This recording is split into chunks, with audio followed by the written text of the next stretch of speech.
ਸਤਿ ਸ਼੍ਰੀ ਅਕਾਲ। ਤੁਸੀਂ ਜੁੜੇ ਹੋਏ ਹੋ ਪੰਜਾਬੀ ਡੀਐਸਏ ਦੇ ਨਾਲ ਤੇ ਮੈਂ ਹਾਂ ਪ੍ਰਵੀਨ ਸ਼ਰਮਾ ਲੈ ਕੇ ਹਾਜ਼ਰ ਹਾਂ ਪ੍ਰੋਗਰਾਮ ਖਬਰ ਤੇ ਨਜ਼ਰ। ਖਬਰ ਤੇ ਨਜ਼ਰ ਪ੍ਰੋਗਰਾਮ ਦੇ ਵਿੱਚ ਕਈ ਅਹਿਮ ਤੇ ਕਈ ਖਾਸ ਖਬਰਾਂ ਨੂੰ ਲੈ ਕੇ ਚਰਚਾ ਕਰਨ ਦੇ ਲਈ ਜੁੜ ਚੁੱਕੇ ਨੇ ਪੰਜਾਬ ਤੋਂ ਸੀਨੀਅਰ ਪੱਤਰਕਾਰ ਦੀਪਕ ਸ਼ਰਮਾ ਚਨਾਰਥਲ ਜੀ।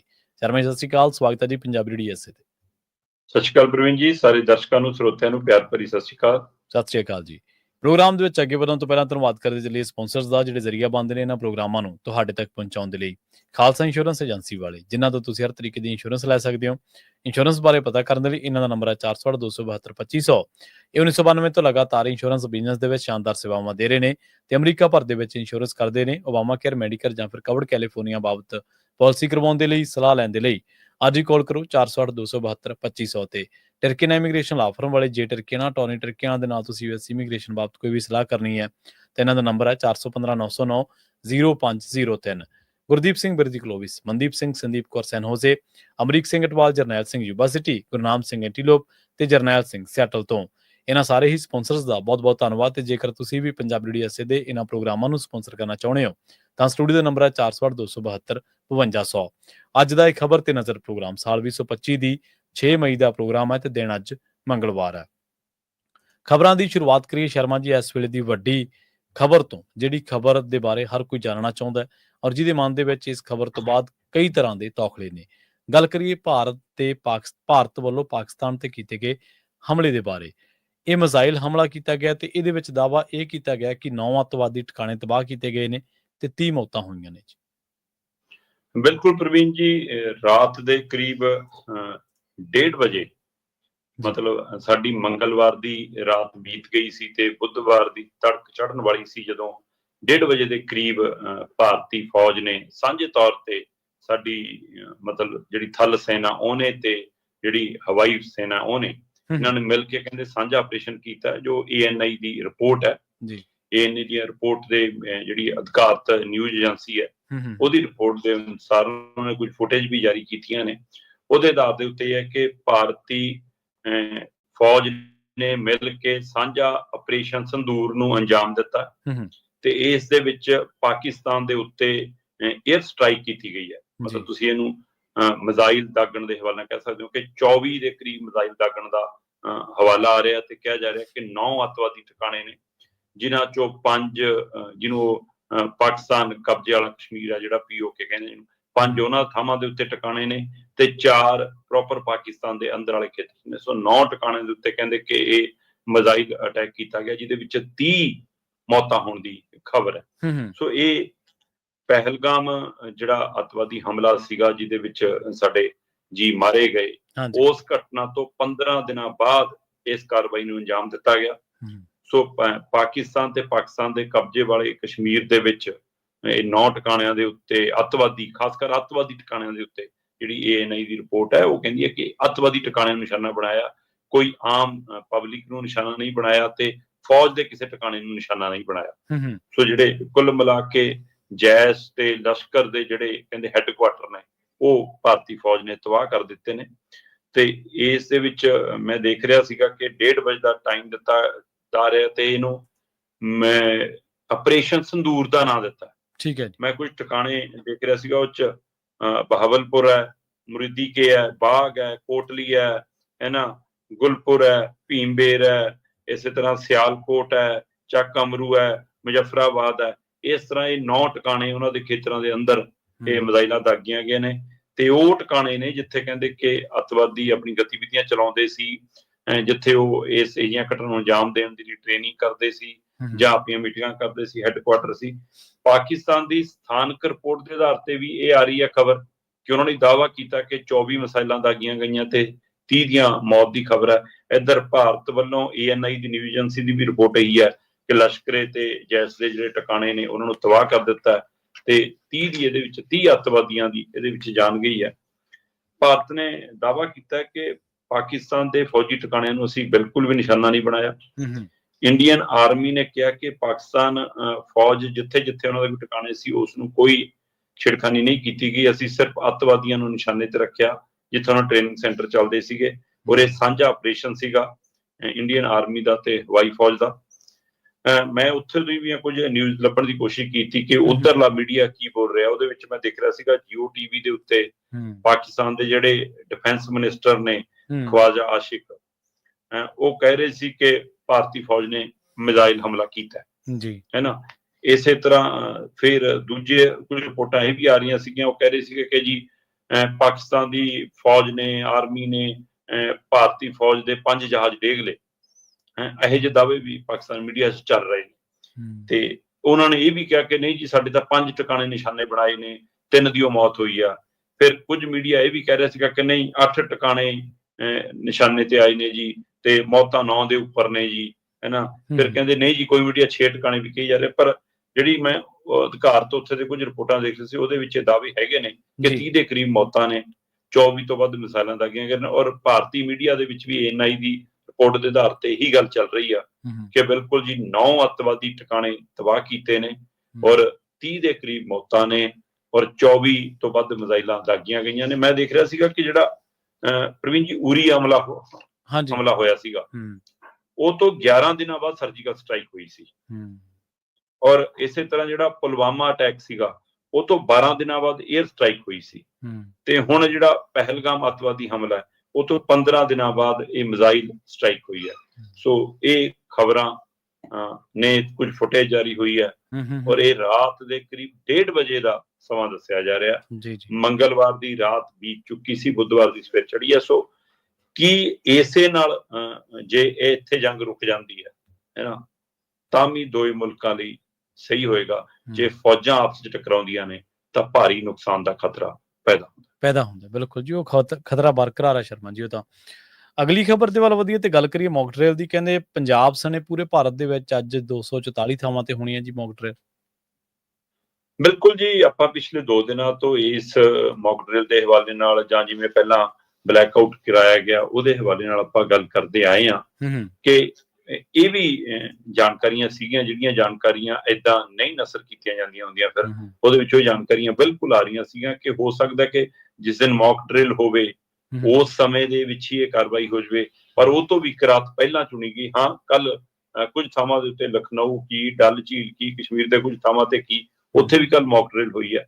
ਸੋ ਇਸ ਵਾਰ ਪਾਕਿਸਤਾਨ ਵੀ ਅੰਦਾਜ਼ਾ ਲਾ ਰਿਹਾ ਸੀਗਾ ਕਿ ਹੋਊਗਾ ਕੋਈ ਅਚਨਚੇਤ ਹਮਲਾ ਹੀ, ਪਰ ਉਹਦੇ ਅੰਦਾਜ਼ੇ ਇਹ ਨਹੀਂ ਲੱਗ ਰਹੇ ਸੀਗੇ ਕਿ ਉਹਨੂੰ ਕਿ ਕੀ ਇਹ ਮੌਕ ਡਰਿਲ ਤੋਂ ਬਾਅਦ ਕਾਰਵਾਈ ਹੋਊਗੀ ਕਿ ਮੌਕ ਡਰਿਲ ਵਾਲੇ ਹੋਊਗੀ। ਪਰ ਉਹ ਤੋਂ ਇੱਕ ਦਿਨ ਪਹਿਲਾਂ ਜਾਂ ਇੱਕ ਰਾਤ ਪਹਿਲਾਂ ਹੀ ਹੋ ਜਾਏਗੀ, ਸ਼ਾਇਦ ਇਹਦਾ ਅੰਦਾਜ਼ਾ ਉਹਨਾਂ ਨੂੰ ਵੀ ਪੂਰੀ ਤਰ੍ਹਾਂ ਨਾ ਹੋਵੇ। ਉਹਨਾਂ ਨੂੰ ਸੀਗਾ ਕਿ ਅਜੇ ਤਾਂ ਜੰਗੀ ਮਸ਼ਕਾਂ ਕਰ ਰਹੇ ਨੇ, ਅਜੇ ਤਾਂ ਤਿਆਰੀਆਂ ਤੁਰੀਆਂ ਕਰ ਰਹੇ ਨੇ, ਤਾਂ ਬੈਠਕਾਂ ਕਰ ਰਹੇ ਨੇ, ਕਿਉਂਕਿ ਉਹਨਾਂ ਨੇ ਵੀ ਕਿੰਨੇ ਜਸੂਸ ਇੱਧਰ ਉੱਧਰ ਛੱਡੇ ਹੁੰਦੇ ਨੇ, ਸੁੰਘਣ ਦੀ ਉਹ ਵੀ ਕੋਸ਼ਿਸ਼ਾਂ ਕਰਦੇ ਰਹਿੰਦੇ ਨੇ।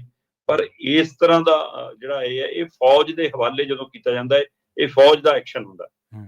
ਸੋ ਭਾਰਤ ਦੇ ਪ੍ਰਧਾਨ ਮੰਤਰੀ ਨਰਿੰਦਰ ਮੋਦੀ ਹੋਰਾਂ ਨੇ ਕਿਹਾ ਸੀਗਾ ਕਿ ਮੈਂ ਫੌਜ ਨੂੰ ਖੁੱਲੇ ਹੱਥ ਦੇ ਦਿੱਤਾ, ਔਰ ਪੜਾਅ ਨਾਲ ਬੈਠਕਾਂ ਵੀ ਹੋਈਆਂ। ਸੋ ਇਹ ਹੋ ਸਕਦਾ ਕਿ ਉਹਨਾਂ ਨੇ ਆਪਣੇ ਪੱਧਰ ਤੇ, ਕਿਉਂਕਿ ਜੇਕਰ ਇਹਦੇ ਵਿੱਚ ਰਾਜਨੀਤਿਕ ਧਿਰਾਂ ਵੀ ਪੂਰੀ ਤਰ੍ਹਾਂ ਸ਼ਾਮਲ ਹੋ ਜਾਣ ਤਾਂ ਫਿਰ ਕਈ ਵਾਰ ਇਹ ਗੱਲ ਬਾਹਰ ਵੀ ਜਾਣ ਦਾ ਖਤਰਾ ਬਣਿਆ ਰਹਿੰਦਾ। ਉਹ ਇਸ ਲਈ ਇਸ ਨੂੰ ਪੂਰੀ ਤਰ੍ਹਾਂ ਗੁਪਤ ਰੱਖਿਆ ਗਿਆ, ਔਰ ਜਦੋਂ ਇਹ ਕਾਰਵਾਈ ਹੋਗੀ ਉਹ ਤੋਂ ਬਾਅਦ ਹੀ ਮੀਡੀਆ 'ਚ ਨਸ਼ਰ ਹੋਈ ਹੈ ਜੀ। ਸੋ ਇਸ ਲਈ ਇਹ ANI ਦੇ ਦਾਅਵੇ ਨਾਲ ਆਪਾਂ ਗੱਲ ਕਰ ਰਹੇ ਸੀ, ਪਰ ਇਹਦੇ ਬਾਵਜੂਦ ਵੀ ਅੱਜ ਇਹ ਸਵਾਲ ਖੜਾ ਹੈ ਕਿ ਕੀ ਜਿਹੜੀ ਮੌਕ ਡਰਿਲ ਹੋਣੀ ਹੈ ਉਹ ਬਰਕਰਾਰ ਰਹੇਗੀ ਜਾਂ ਹੁਣ ਮੌਕ ਡਰਿਲ ਰੋਕ ਦਿੱਤੀ ਜਾਏਗੀ। ਅਸਲ ਦੇ ਵਿੱਚ ਮੈਨੂੰ ਲੱਗਦਾ ਕਿ ਮੌਕ ਡਰਿਲ ਹੋਏਗੀ, ਕਿਉਂਕਿ ਮੌਕ ਡਰਿਲ ਦੇ ਵਿੱਚ ਜੰਗੀ ਹਾਲਤ ਦੇ ਵਿੱਚ ਤੁਸੀਂ ਕਿਵੇਂ ਨਜਿੱਠਣਾ ਉਹਦੀ ਹੈ। ਇਹ ਕਾਰਵਾਈ ਤੋਂ ਬਾਅਦ, ਅੱਤਵਾਦੀ ਟਿਕਾਣਿਆਂ ਤੇ ਕਾਰਵਾਈ ਤੋਂ ਬਾਅਦ, ਕਿਉਂਕਿ ਮੰਨਿਆ ਜਾਂਦਾ ਕਿ ਪਾਕਿਸਤਾਨ 'ਚ ਅੱਤਵਾਦੀ ਤੇ ਫੌਜ 'ਚ ਕੋਈ ਜ਼ਿਆਦਾ ਫਰਕ ਨਹੀਂ ਹੈ। ਸੋ ਜੇ ਉਹਨਾਂ ਦਾ ਹੀ ਵਿੰਗ ਹੈ ਉਹ, ਤਾਂ ਫਿਰ ਉਹ ਵੀ ਕੋਈ ਮੋੜਵੀਂ ਅਟੈਕ ਕਰਨ ਦੀ ਕੋਸ਼ਿਸ਼ ਕਰ ਸਕਦੇ ਨੇ। ਸੋ ਉਹਦੇ ਲਈ ਵੀ ਭਾਰਤ ਨੂੰ ਚੁਕੰਨਿਆਂ ਤੇ ਚੁਰਸਤ ਦਰੁਸਤ ਤੇ ਆਮ ਜਨਤਾ ਨੂੰ ਵੀ ਸੁਚੇਤ ਰਹਿਣ ਦੀ ਲੋੜ ਹੈ। ਸ਼ਾਇਦ ਉਹਦੇ ਹਵਾਲੇ ਨਾਲ ਸਰਜੀਕਲ ਸਟ੍ਰਾਈਕ ਦੇ ਇਸ ਜਾਂ ਮਿਜ਼ਾਈਲੀ ਸਟ੍ਰਾਈਕ ਤੋਂ ਬਾਅਦ ਇਹ ਮੌਕ ਡਰਿਲ ਨੂੰ ਰੱਦ ਨਾ ਕੀਤਾ ਜਾਵੇ। ਅੱਜ ਪੂਰੇ ਮੁਲਕ 'ਚ 244 ਥਾਵਾਂ ਦੇ ਉੱਤੇ ਇਹ ਮੌਕ ਡਰਿਲ ਹੋਣੀ ਹੈ, ਜਿਹਦੇ ਵਿੱਚ ਮਤਲਬ ਕਿ ਪੰਜਾਬ ਖਾਸ ਕਰਕੇ ਹੈ, ਹਰਿਆਣਾ ਹੈ, ਗੁਜਰਾਤ ਤੇ ਰਾਜਸਥਾਨ ਹੈ, ਜਿਹਦੇ ਨਾਲ ਪਾਕਿਸਤਾਨ ਦਾ ਬਾਰਡਰ ਲੱਗਦਾ। ਉਹ ਤਾਂ ਹੈਗੀ। ਉਹ ਤੋਂ ਬਿਨਾਂ ਵੀ, ਕਿਉਂਕਿ ਹੁਣ ਤੱਕ ਕਿਤੋਂ ਬੈਠ ਕੇ ਕਿਤੇ ਵੀ ਮਿਜ਼ਾਈਲ ਦਾਗੀ ਜਾ ਸਕਦੀ ਹੈ, ਇੰਨੀ ਪਾਵਰ ਵਾਲੀਆਂ ਚੀਜ਼ਾਂ ਵੀ ਸਾਰੀਆਂ ਫੌਜਾਂ ਕੋਲ ਹੈਗੀਆਂ ਨੇ। ਇਸ ਲਈ ਇਹਦੀ ਜਿਹੜੀ ਲੋੜ ਹੈ, ਅਹਿਮੀਅਤ ਹੈ, ਉਹ ਕਾਫੀ ਬਣ ਗਈ ਹੈ। 5 ਪੁਆਇੰਟ ਹੋਣਗੇ ਇਹਦੇ ਵਿੱਚ ਕਿ ਜਿਵੇਂ ਹਵਾਈ ਹਮਲੇ ਦੀ ਚੇਤਾਵਨੀ ਦੇ ਨਾਲ ਸਾਇਰਨ ਵੱਜਣਗੇ ਪਹਿਲਾਂ, ਉਹ ਤੋਂ ਬਾਅਦ ਹਮਲੇ ਦੇ ਵਕਤ ਨਾਗਰਿਕਾਂ ਨੇ ਆਪਣੀ ਸੁਰੱਖਿਆ ਕਿਵੇਂ ਕਰਨੀ ਹੈ, ਨਾਲਦਿਆਂ ਦੀ ਕਿਵੇਂ ਕਰਨੀ ਹੈ, ਫਿਰ ਉਹਦੀ ਟ੍ਰੇਨਿੰਗ ਹੈ। ਫਿਰ ਮੌਕ ਡਰਿਲ ਦੇ ਦੌਰਾਨ ਬਲੈਕ ਆਊਟ ਕਿਵੇਂ ਕਰਨਾ ਹੈ, ਉਹਦੇ ਵਿੱਚ ਕਿਵੇਂ ਜਾਣਾ, ਕਿੰਨਾ ਕੁਝ ਬੰਦ ਕਰਨਾ ਹੈ, ਕਿਵੇਂ ਬੰਦ ਕਰਨਾ ਹੈ, ਕਿਵੇਂ ਰੋਸ਼ਨੀ ਬਾਹਰ ਨਹੀਂ ਜਾਣੀ ਚਾਹੀਦੀ, ਉਹ ਸਾਰੀ ਟ੍ਰੇਨਿੰਗ ਹੈ। ਫਿਰ ਅਸੀਂ ਆਪਣੀਆਂ ਜਿਹੜੀਆਂ ਖਾਸ ਸਾਡੀਆਂ ਲੋੜ ਵਾਲੀਆਂ ਚੀਜ਼ਾਂ ਨੇ, ਥਾਵਾਂ ਨੇ, ਚਾਹੇ ਉਹ ਪੈਟਰੋਲ ਵਾਲੇ ਨੇ, ਚਾਹੇ ਉਹ ਪਰਮਾਣੂ ਵਾਲੇ ਨੇ, ਚਾਹੇ ਸਾਡੇ ਹਸਪਤਾਲ ਨੇ, ਉਹਨਾਂ ਨੂੰ ਕਿਵੇਂ ਸੁਰੱਖਿਅਤ ਰੱਖਣਾ ਹੈ ਨਾ, ਦਵਾਈਆਂ ਦੇ ਉਹ ਸਾਰੇ ਭੰਡਾਰ ਨੇ, ਉਹਨਾਂ ਨੂੰ ਕਿਵੇਂ, ਹਥਿਆਰਾਂ ਦੇ ਭੰਡਾਰ ਨੇ, ਉਹਨਾਂ ਨੂੰ ਫੌਜੀ ਟਿਕਾਣਿਆਂ ਨੂੰ, ਇਹ ਸਾਰੀ ਦੀ ਵੀ ਟ੍ਰੇਨਿੰਗ ਹੈ। ਫਿਰ ਉਹ ਤੋਂ ਬਿਨਾਂ ਲੋਕਾਂ ਨੂੰ ਜੇ ਖਾਲੀ ਜਗ੍ਹਾ ਤੇ ਲੈ ਕੇ ਜਾਣਾ ਜਾਂ ਘਰਾਂ ਚੋਂ ਕੱਢ ਕੇ ਲੈ ਕੇ ਜਾਣਾ ਤਾਂ ਕਿੱਥੇ ਲੈ ਕੇ ਜਾਣਾ, ਕਿਵੇਂ ਜਾਣਾ, ਉਹਦੇ ਲਈ ਵੀ ਇਹ ਸਾਰੀ ਟ੍ਰੇਨਿੰਗ ਹੋਣੀ ਹੈ। ਹਾਂ, ਸਿਵਲ ਡਿਫੈਂਸ ਨੇ ਟ੍ਰੇਨਿੰਗ ਦੇਣੀ ਹੈ ਤੇ ਮੰਨਿਆ ਜਾ ਰਿਹਾ ਕਿ 54 ਸਾਲ ਬਾਅਦ ਹੈ ਸ਼ਾਇਦ ਇਹ, ਕਿਉਂਕਿ 1971 ਦੀ ਜੰਗ ਦੇ ਦੌਰਾਨ ਕਹਿੰਦੇ ਕਿ ਇਹ ਟ੍ਰੇਨਿੰਗ ਏਦਾਂ ਦੀ ਮੌਕ ਡਰਿਲ ਹੋਈ ਸੀ, ਉਹ ਤੋਂ ਬਾਅਦ ਨਹੀਂ ਹੋਈ। ਬੇਸ਼ੱਕ ਕਾਰਗਲ ਵਾਲੇ ਸਮੇਂ ਜਾਂ ਭਾਰਤੀ ਸੰਸਦ ਦੇ ਹਮਲੇ ਸਮੇਂ ਕੁਝ ਥੋੜਾ ਬਹੁਤ ਪ੍ਰੈਕਟਿਸ ਇਸ ਪੱਧਰ ਤੇ ਕੀਤੀ ਗਈ, ਪਰ ਉਹ ਕੁਝ ਖਾਸ ਥਾਵਾਂ ਦੇ ਲਈ ਸੀ। ਪੂਰੇ ਮੁਲਕ 'ਚ ਏਦਾਂ ਇਸ ਪੱਧਰ ਦੀ ਮੌਕ ਡਰਿਲ ਸ਼ਾਇਦ ਕਹਿੰਦੇ 54 ਸਾਲ ਬਾਅਦ ਹੋਣੀ ਹੈ। ਸੋ ਫਿਰ ਜਿਹੜੀ ਸਿਵਲ ਡਿਫੈਂਸ ਦਾ ਇਹ ਕੰਮ ਹੈ, ਕੁਝ ਤਰ੍ਹਾਂ ਦਾ ਹੀ ਮੰਨਣਾ ਕਿ ਭਾਈ ਚੈੱਕ ਕਰ ਲਿਓ, ਪਹਿਲਾਂ ਉਹਨਾਂ ਨੂੰ ਟ੍ਰੇਨਿੰਗ ਦੇਣੀ ਆਉਂਦੀ ਹੈ, ਕਿਉਂਕਿ ਕਿੰਨੇ ਤਾਂ ਉਹ ਤੋਂ ਬਾਅਦ ਬਦਲਦੇ ਲੈ, ਕਿੰਨੇ ਨਵੇਂ ਆਲੇ, ਜੇ ਕਈ ਚੀਜ਼ ਤਾਂ ਜੰਗੇ ਲੱਗਦੀ ਹੈ, ਕਿਤੇ ਇਹ ਨਾ ਹੋਵੇ ਜੰਗ ਲੱਗੀ ਹੋਵੇ। ਇਸ ਲਈ ਇਹ ਹੋਵੇ ਕਿ ਫੌਜ ਤੋਂ ਪਹਿਲਾਂ ਉਹਨਾਂ ਨੂੰ ਟ੍ਰੇਨਿੰਗ ਦਵਾਈ ਜਾਵੇ, ਫਿਰ ਉਹ ਟ੍ਰੇਨਿੰਗ ਅਗਾਂਹ ਆ ਕੇ ਦੇਣ। ਇਹ ਵੀ ਚਰਚਾ ਰਹੀ। ਹਾਂ, ਇਸ ਦਾ ਅਹਿਮ ਪਹਿਲੂ ਇਹ ਹੈ ਕਿ ਅਜੇ ਵੀ ਇਹ ਚਾਹੇ ਮਿਜ਼ਾਈਲ ਹਮਲਾ ਹੋ ਗਿਆ, ਤੁਸੀਂ ਬਦਲਾ ਲੈਣ ਵਾਲੀ ਪ੍ਰਕਿਰਿਆ 'ਚ ਚਲੇ ਗਏ, ਪਰ ਜ਼ਿੰਮੇਵਾਰੀ ਕਬੂਲਣ ਤੋਂ ਅਜੇ ਵੀ ਸਾਡੀ ਸਿਆਸੀ ਤਰ੍ਹਾਂ ਕਿਉਂ ਭੱਜ ਰਹੀਆਂ ਨੇ, ਇਹ ਸਵਾਲ ਅਜੇ ਖੜਾ ਹੈ। ਇਸ ਤੋਂ ਤੁਸੀਂ ਦਰਕਨਾਰ ਹੋ ਕੇ, ਬਾਈਪਾਸ ਹੋ ਕੇ ਨਹੀਂ ਲੰਘ ਸਕਦੇ। ਸੋ ਜੇ ਕਿਸੇ ਜ਼ਿਲ੍ਹੇ ਦੇ ਵਿੱਚ ਵਾਪਰੀ ਘਟਨਾ ਦੇ ਲਈ SSP DC ਜ਼ਿੰਮੇਵਾਰ ਹੈ ਨਾ, ਜੇ ਸਕੂਲ 'ਚ ਵਾਪਰੀ ਘਟਨਾ ਲਈ ਪ੍ਰਿੰਸੀਪਲ ਜ਼ਿੰਮੇਵਾਰ ਹੈ, ਤਾਂ ਮੁਲਕ ਦੇ ਆਮ ਨਾਗਰਿਕਾਂ ਤੇ ਹੋਏ ਹਮਲੇ ਦੇ ਲਈ ਕੀ ਗ੍ਰਹਿ ਮੰਤਰੀ ਤੇ ਪ੍ਰਧਾਨ ਮੰਤਰੀ ਦੀ ਜ਼ਿੰਮੇਵਾਰੀ ਨਹੀਂ ਬਣਦੀ? ਬਿਲਕੁਲ ਸਹੀ। ਕੀ ਉਹਨਾਂ ਨੂੰ ਅਸਤੀਫਿਆਂ ਲਈ ਸਾਹਮਣੇ ਨਹੀਂ ਆਉਣਾ ਚਾਹੀਦਾ? ਕੀ ਇਹ ਉਹਨਾਂ ਦੀ ਨਾਕਾਮੀ ਨਹੀਂ ਹੈਗੀ ਸਾਡੇ ਸਿਸਟਮ ਦੀ, ਕਿ ਬਈ ਉਹ ਕਦੋਂ ਆਏ, ਕਿਵੇਂ ਆਏ, ਕਾਰਵਾਈ ਨੂੰ ਅੰਜਾਮ ਦੇ ਕੇ ਕਿੱਥੇ ਚਲੇ ਗਏ?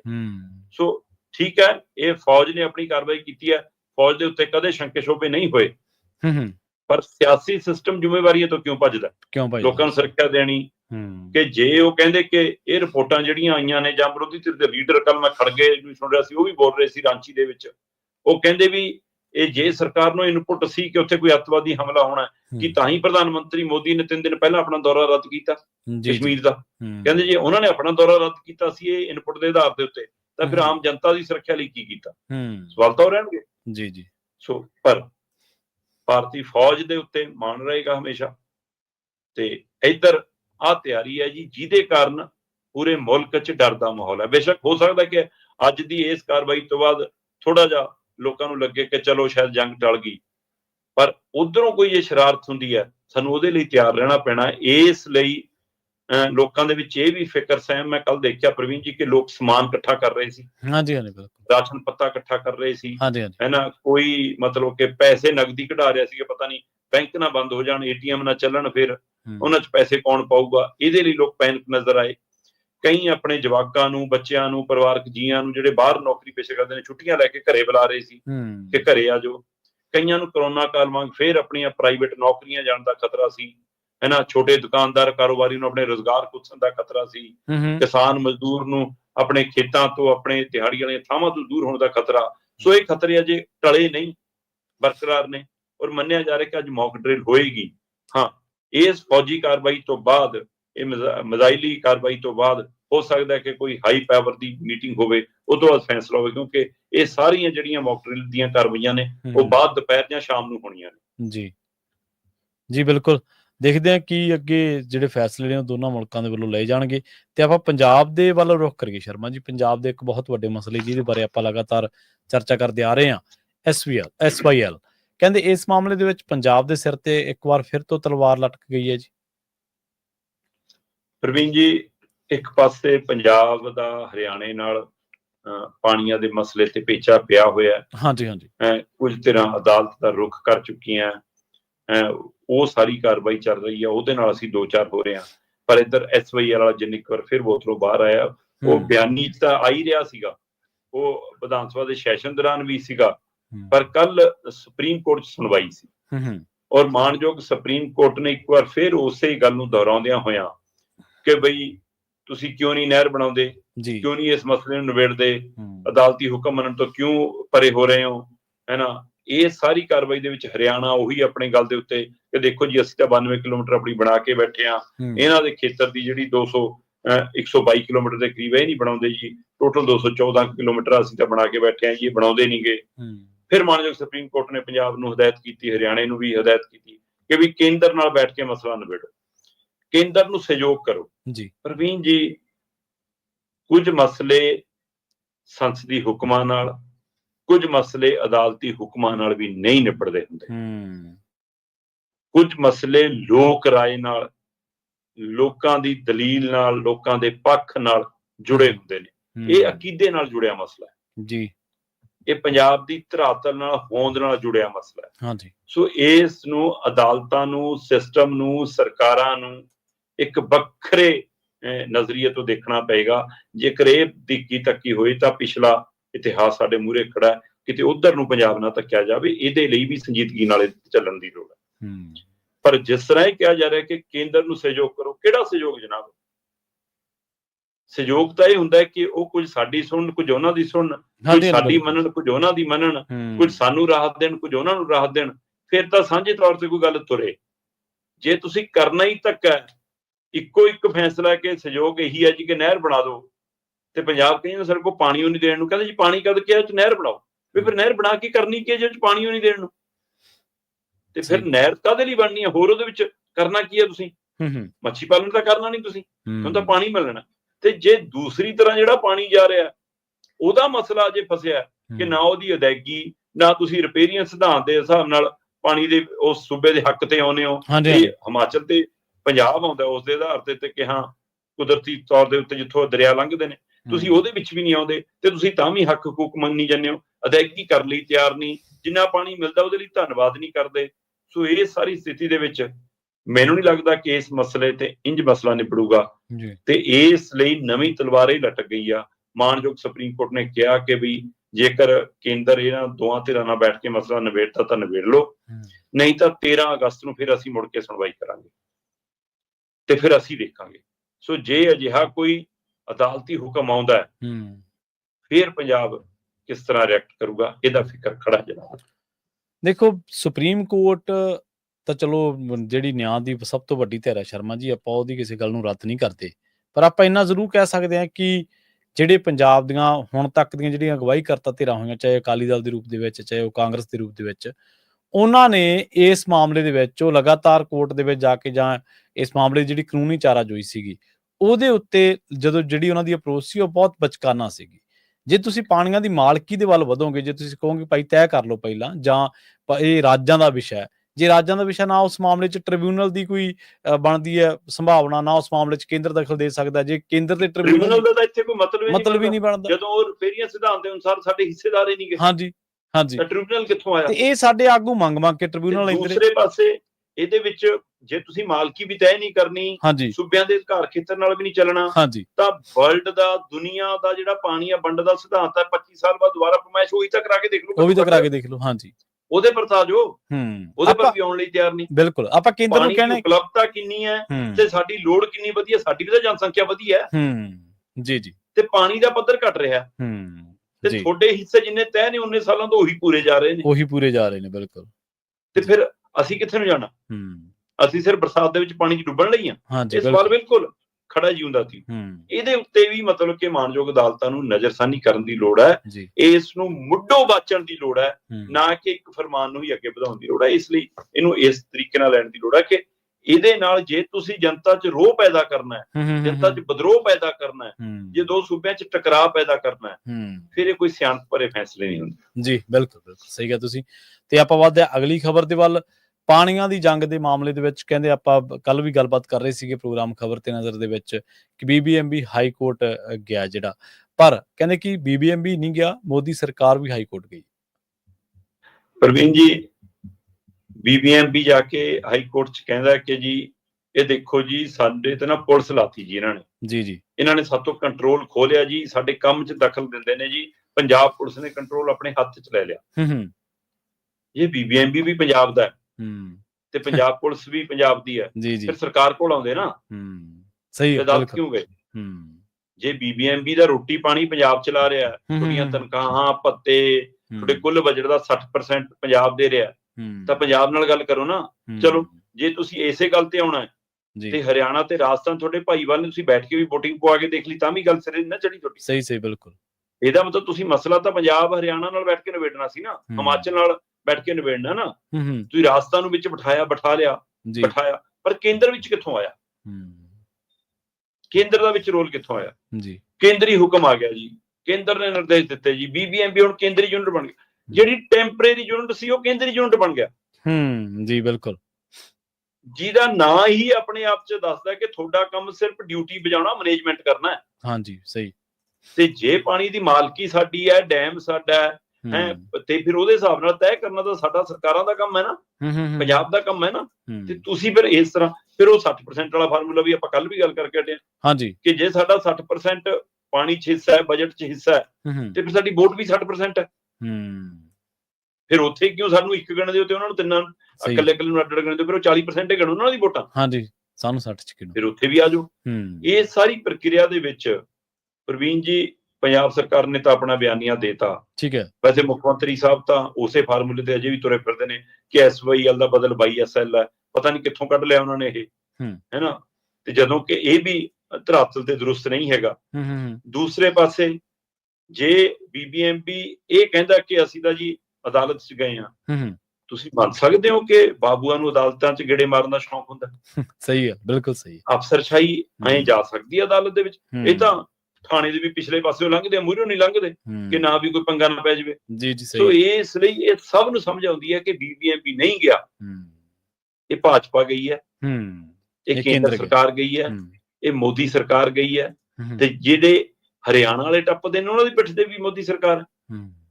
ਸੋ ਸੁਬਾ ਥੋੜਾ ਮਸਲਾ ਨਿਬੇੜ ਰਿਹਾ ਜੀ, ਇਹ ਤਾਂ ਧਿਰਾਂ ਇਕੱਠੀਆਂ ਹੋ ਕੇ ਹਮਲਾ ਕਰ ਰਹੀਆਂ।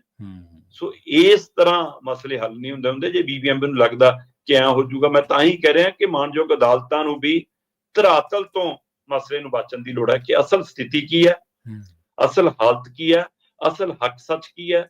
ਫਿਰ ਉਹਦੇ ਆਧਾਰ ਦੇ ਉੱਤੇ ਗਾਂਹਬੰਦੀ ਦੀ ਲੋੜ ਹੈ। ਔਰ ਹਰ ਗੱਲ ਨੂੰ ਜੇ ਤੁਸੀਂ ਸੋਚੋਗੇ ਅਦਾਲਤ ਜਾ ਕੇ ਨਿਬੇੜੋਗੇ, ਠੀਕ ਹੈ, ਫਿਰ ਫਰੀ ਜਾਓ, ਤਰੀਕਾ ਹੋਰ ਪਈ ਜਾਣਗੀਆਂ, ਫਿਰ ਐ ਨਹੀਂ ਨਿਬੜਦਾ ਮਸਲਾ। ਦੇਈ ਚਲੋ ਵਕੀਲਾਂ ਨੂੰ ਪੈਸੇ ਜਿੰਨੇ ਮਰਜ਼ੀ ਦੇਣੇ। ਤੇ ਗੱਲ ਕਰੀਏ ਅੰਮ੍ਰਿਤਪਾਲ ਸਿੰਘ ਦੀ, ਕਹਿੰਦੇ ਤੀਜੀ ਵਾਰ NSA ਦੇ ਵਿਰੋਧ ਦੇ ਵਿੱਚ ਅੰਮ੍ਰਿਤਸਰ ਦੇ ਵਿੱਚ ਰੋਸ ਮੁਜ਼ਾਹਰੇ ਹੋਏ ਨੇ ਜੀ। ਪ੍ਰਵੀਨ ਜੀ ਬਿਲਕੁਲ, ਅੰਮ੍ਰਿਤਪਾਲ ਸਿੰਘ ਹੋਰਾਂ ਤੇ ਜਿੱਦਾਂ ਤੀਜੀ ਵਾਰ NSA ਲਾਇਆ ਗਿਆ, ਹਾਂਜੀ, ਪਹਿਲੀ ਵਾਰ ਲਾਇਆ ਜੀ, ਹੈ ਨਾ, ਫਿਰ ਦੂਜੀ ਵਾਰ ਵਧਾਇਆ ਜੀ, ਤੇ ਤੀਜੀ ਵਾਰ ਤਾਂ ਤੁਹਾਡੇ ਕੋਲ ਕਾਰਨ ਵੀ ਨਹੀਂ ਕੋਈ ਦੱਸਣ ਨੂੰ। ਦੂਜੀ ਵਾਰ ਤਾਂ ਬਹਾਨਾ ਜਿਹਾ ਵੀ ਲਾ ਲਿਆ ਸੀ ਕਿ ਉੱਥੇ ਜੇਲਰ ਵਾਲਿਆਂ ਨਾਲ ਮਿਲ ਕੇ ਜੀ ਆਹ ਕਰ ਲਿਆ, ਉਹ ਕਰ ਲਿਆ, ਹੈ ਨਾ, ਇਸ ਲਈ ਜਿਹੀਆਂ ਗਤੀਵਿਧੀਆਂ। ਤੀਜੀ ਵਾਰ ਤਾਂ ਕਾਰਨ ਵੀ ਨਹੀਂ ਦੱਸਿਆ ਤੁਸੀਂ। ਸੋ ਜੇ ਬੰਦਾ ਮੈਂਬਰ ਪਾਰਲੀਮੈਂਟ ਹੈ ਔਰ ਲੋਕਾਂ ਨੇ ਚੁਣਿਆ ਹੈ ਨਾ, ਤੇ ਘੱਟੋ ਘੱਟ ਉਸ ਹਲਕੇ ਦੀ ਨੁਮਾਇੰਦਗੀ ਕਰਨ ਦਾ ਉਹਨੂੰ ਹੱਕ ਦਿਓ। ਜਾਂ ਤਾਂ ਫਿਰ ਇਹ ਚੀਜ਼ਾਂ ਬੰਦੇ ਕਰ ਦੋ ਕਿ ਬੰਦਾ ਜੇਲ੍ਹ 'ਚ ਬੈਠ ਕੇ ਚੋਣਾਂ ਹੀ ਲੜ ਸਕਦਾ ਭਾਈ। ਤੇ ਜੇ ਉਹਨੂੰ ਇਸ ਪ੍ਰਕਿਰਿਆ, ਤੇ ਦੂਸਰੇ ਪਾਸੇ ਜਿਹੜੇ ਪੰਜਾਬ ਦੇ ਉਹਦੇ ਕੇਸ ਚੱਲਦੇ ਨੇ, ਉਹਨਾਂ ਦੇ ਵਿੱਚ ਲਾਓ ਟ੍ਰਾਇਲ, ਚਲਾਓ ਕੇਸ, ਪਾਓ ਤਰੀਕਾਂ, ਪੁੱਛੋ, ਕਰੋ ਬਿਆਨੀਆਂ, ਫਿਰ ਜੋ ਫੈਸਲਾ ਆਊਗਾ ਅਦਾਲਤੀ ਪ੍ਰਕਿਰਿਆ ਤਹਿਤ ਉਹ ਦੇਖਿਆ ਜਾਊਗਾ। ਪਰ ਇਹ ਢੰਗ ਤਰੀਕਾ ਕਿ ਵੀ NSA ਵਧਾਈ ਜਾਓ, ਇਹ ਸਿੱਧਾ ਮਨੁੱਖੀ ਹੱਕਾਂ ਦੇ ਘਾਣ ਦਾ ਵੀ ਇੱਕ ਪ੍ਰਤੀਕ ਲੱਗਦਾ। ਸੋ ਇਹਦਾ ਮਤਲਬ ਇਹ ਨਹੀਂ ਹੁੰਦਾ ਕਿ ਸਾਰੀਆਂ ਧਿਰਾਂ ਅੰਮ੍ਰਿਤਪਾਲ ਦੇ ਵਿਚਾਰਧਾਰਾ ਨਾਲ ਸਹਿਮਤ ਹੋਣਗੀਆਂ ਜਾਂ ਨਹੀਂ ਹੋਣਗੀਆਂ। ਇਹ ਹਰੇਕ ਦਾ ਆਪਣਾ ਨਜ਼ਰੀਆ ਹੋ ਸਕਦਾ, ਪਰ ਕੁਝ ਕਾਨੂੰਨੀ ਨੁਕਤੇ ਤੇ ਕੁਝ ਮਨੁੱਖੀ ਅਧਿਕਾਰ ਦੇ ਨੁਕਤੇ ਹੁੰਦੇ ਨੇ, ਤੁਸੀਂ ਉਹਨਾਂ ਤੋਂ ਮੁੱਖ ਮੋੜ ਕੇ ਨਹੀਂ ਚੱਲ ਸਕਦੇ। ਸੋ ਇਹ ਵਰਤੀਰਾ ਤੇ ਇਸ ਨੂੰ ਲੈ ਕੇ ਪਰਿਵਾਰ ਨੇ, ਅੰਮ੍ਰਿਤਪਾਲ ਸਿੰਘ ਦੇ ਸਮਰਥਕਾਂ ਨੇ, ਤੇ ਉਹਦੀ ਵਾਰਸ ਪੰਜਾਬ ਦੇ ਨੁਮਾਇੰਦਿਆਂ ਨੇ, ਤੇ ਉਹਦੇ ਝੰਡੇ ਥੱਲੇ ਇਕੱਠੇ ਹੋ ਕੇ ਅੰਮ੍ਰਿਤਸਰ ਦੇ ਵਿੱਚ ਇੱਕ ਰੋਸ ਮੁਜ਼ਾਹਰਾ ਕੀਤਾ। ਅੱਛਾ। ਔਰ ਉਸ ਰੋਸ ਮੁਜ਼ਾਹਰੇ ਦੇ ਆਧਾਰ ਦੇ ਉੱਤੇ DC ਨੂੰ ਮੰਗ ਪੱਤਰ ਦਿੱਤਾ, ਠੀਕ ਹੈ, ਤੇ ਕਿ ਸਾਡੀ ਸੁਣਵਾਈ ਹੋਵੇ। ਪਰ ਕੱਲ ਹੀ ਕਿਸਾਨਾਂ ਨੇ ਵੀ ਸ਼ੰਭੂ ਬਾਰਡਰ ਦੇ ਉੱਤੇ ਜਾ ਕੇ ਥਾਣਾ ਘੇਰਨਾ ਸੀ। ਅੱਛਾ। ਉਹਨਾਂ ਨੂੰ 2 ਦਿਨਾਂ ਦੇ ਘਰੋਂ ਚੱਕੀ ਜਾਂਦੇ ਨੇ, ਤੇ ਲੋਕ ਪੁੱਛੀ ਜਾਂਦੇ ਨੇ ਕਿ ਵੀ ਜੇ ਅੰਮ੍ਰਿਤਪਾਲ ਦੀ ਪਾਰਟੀ ਮੁਜ਼ਾਹਰਾ ਕਰ ਸਕਦੀ ਆ, ਫਿਰ ਕਹਿੰਦੇ ਕਿਸਾਨ ਕਿਉਂ ਨਹੀਂ, ਹੈ ਨਾ। ਤੇ ਜੇ ਤੁਹਾਡੇ ਮੰਤਰੀ ਸੰਤਰੀ ਪ੍ਰਦਰਸ਼ਨ ਕਰ ਸਕਦੇ ਨੇ ਨੰਗਲ ਡੈਮ ਤੇ ਬੈਠ ਕੇ ਜਾਂ ਦਿੱਲੀ ਜਾ ਕੇ ਕੇਜਰੀਵਾਲ ਤੇ, ਫਿਰ ਕਿਸਾਨ ਕਿਉਂ ਨਹੀਂ। ਸੋ ਇਹ ਵੀ ਟਕਰਾਅ ਵਾਲੀ ਸਥਿਤੀ ਸਰਕਾਰ ਆਪੇ ਤਾਂ ਨਹੀਂ ਪੈਦਾ ਕਰਨੀ ਚਾਹੁੰਦੀ। ਇੱਕ ਦੂਜੀਆਂ ਧਿਰਾਂ ਨਾਲ ਟਰਕਾ ਦੋ ਕਿ ਦੇਖੋ ਜੀ ਇਹਨਾਂ ਨੂੰ ਛੋੜ ਦੇਤੀ, ਸਾਨੂੰ ਨਹੀਂ। ਸੋ ਕੀ ਸਰਕਾਰਾਂ ਖੁਦੇ ਪੰਜਾਬ ਦੇ ਮਾਹੌਲ 'ਚ ਵਿਗਾੜ ਪਾ ਕੇ ਰੱਖਣਾ ਚਾਹੁੰਦੀਆਂ ਨੇ? ਕਿਉਂਕਿ ਕੱਲ ਅੰਮ੍ਰਿਤਸਰ ਤੋਂ ਲੈ ਕੇ ਚੰਡੀਗੜ੍ਹ ਤੱਕ ਕੋਈ ਇੱਕ ਬੰਦੇ ਵਾਲੀ ਗੱਡੀ ਵੀ ਸੁੱਕੀ ਨਹੀਂ ਲੰਘਣ ਦਿੱਤੀ ਪੁਲਿਸ ਨੇ। ਠੀਕ ਹੈ ਜੀ। ਜਿਹੜੀ ਚੈੱਕ ਨਾ ਕੀ ਹੋਵੇ। ਔਰ ਜਿੰਨੇ ਕੁ ਕਿਸਾਨ ਬਾਹਰ ਨਿਕਲੇ ਵੀ ਉਹਨਾਂ ਨੂੰ ਕਿਤੇ ਰੋਕ ਲਿਆ, ਕਿਤੇ ਗ੍ਰਿਫਤਾਰ ਕਰ ਲਿਆ, ਕਿਤੇ ਉੱਥੇ ਧਰਨਿਆਂ ਤੇ ਬੈਠ ਕੇ। ਤੇ ਇਹ ਸਾਰੇ ਵਰਤਾਰੇ ਨੇ ਵੀ ਸਰਕਾਰ ਦੇ ਖਿਲਾਫ ਕਿਸਾਨੀ ਤੌਰ ਤੇ ਰੋਸਾ ਵਧਾਇਆ। ਦੂਸਰੇ ਪਾਸੇ ਅੰਮ੍ਰਿਤਪਾਲ ਵਾਲੀ ਆਵਾਜ਼ ਦੇ ਹਵਾਲੇ ਨਾਲ ਵੀ ਸਰਕਾਰ ਸਵਾਲੀਆ ਨਿਸ਼ਾਨ ਦੇ ਉੱਤੇ ਆ ਕਿ ਭਾਈ ਤੀਜੀ ਵਾਰ NSA ਕਿਉਂ। ਨਹੀਂ ਦੇਖੋ ਸ਼ਰਮਾ ਜੀ, ਤਾਂ ਆਪਾਂ ਪਹਿਲੇ ਦਿਨ ਤੋਂ ਹੀ ਗੱਲ ਕਰ ਰਹੇ ਹਾਂ ਕਿ ਵਿਚਾਰਧਾਰਾ ਦਾ ਜਿਹੜਾ ਕਨਫਲਿਕਟ ਆ ਉਹ ਮਤਭੇਦ ਹੋਣੇ ਉਹ ਇੱਕ ਵੱਖਰੀ ਗੱਲ ਹੈ। ਵਿਚਾਰਧਾਰਾ ਦੇ ਆਧਾਰ ਤੇ ਤੁਸੀਂ ਇਹ ਥੋੜ੍ਹਾ ਕਹਿ ਸਕਦੇ ਹੋ ਕਿ ਕਿਸੇ ਬੰਦੇ ਦੇ ਮਨੁੱਖੀ ਅਧਿਕਾਰ ਸਸਪੈਂਡ ਹੋ ਗਏ। ਮੰਨ ਲਓ ਆਪਾਂ ਕਿਸੇ ਖੱਬੇ ਪੱਖੀ ਜਾਂ ਆਪਾਂ ਕਿਸੇ ਸੱਜੇ ਪੱਖੀ ਵਾਲੀ ਜਿਹੜੀ ਕੱਟੜ ਵਿਚਾਰਧਾਰਾ ਉਹਦੇ ਆਪਾਂ ਹਾਮੀਦਾਰ ਨਹੀਂ ਗਏ, ਇਹਦਾ ਮਤਲਬ ਇਹ ਥੋੜਾ ਕਿ ਅਸੀਂ ਦੋਨਾਂ ਧਿਰਾਂ ਲਈ ਇਹ ਮੰਗੀ ਚੱਲੀ ਕਿ ਭਾਈ ਇਹਨਾਂ ਨੂੰ ਸਿੱਟੋ ਜੇਲ੍ਹਾਂ ਦੇ ਵਿੱਚ, ਜਾਂ ਇਹਨਾਂ ਨੂੰ ਤਾਂ ਜੇ ਕੋਈ ਕਿਸੇ ਸਜ਼ਾ ਹੋ ਗਈ ਤੇ ਇਹਨਾਂ ਨੂੰ ਉਸ ਤੋਂ ਵੀ ਵੱਧ ਸਮਾਂ ਰੱਖੀ ਚਲੋ। ਨਹੀਂ, ਏਦਾਂ ਨਹੀਂ ਹੋ ਸਕਦਾ। ਤੁਹਾਡਾ ਜਿਹੜਾ ਤਕਾਜ਼ਾ ਉਹ ਵਿਚਾਰਧਾਰਾ ਜਾਂ ਕੋਈ ਰੰਗ, ਨਸਲ, ਜਾਤ ਭੇਦ ਨਹੀਂ ਹੋ ਸਕਦਾ, ਕੋਈ ਖਿੱਤਾ ਨਹੀਂ ਹੋ ਸਕਦਾ ਜੀ। ਸ਼ਰਮਾ ਜੀ, ਇਹਨਾਂ ਖਾਸ ਖਬਰਾਂ ਤੇ ਖਾਸ ਜਾਣਕਾਰੀਆਂ ਦੇ ਲਈ ਤੁਹਾਡਾ ਬਹੁਤ ਬਹੁਤ ਧੰਨਵਾਦ ਜੀ। ਬਹੁਤ ਸ਼ੁਕਰੀਆ ਜੀ। ਪ੍ਰੋਗਰਾਮ ਖਬਰ ਤੇ ਨਜ਼ਰ ਨੂੰ ਆਪਾਂ ਇੱਥੇ ਹੀ ਸਮਾਪਤ ਕਰਾਂਗੇ। ਤੁਹਾਡਾ ਸਾਰਿਆਂ ਦਾ ਵੀ ਬਹੁਤ ਧੰਨਵਾਦ। ਸਤਿ ਸ਼੍ਰੀ ਅਕਾਲ। ਜੁੜੇ ਰਹੋ ਪੰਜਾਬੀ ਰੇਡੀਓ ਐਸੇ ਦੇ ਨਾਲ। ਪੰਜਾਬੀ ਰੇਡੀਓ ਐਸੇ ਦੇ ਉੱਤੇ ਪ੍ਰੋਗਰਾਮਾਂ ਦਾ ਸਿਲਸਿਲਾ ਲਗਾਤਾਰ ਜਾਰੀ।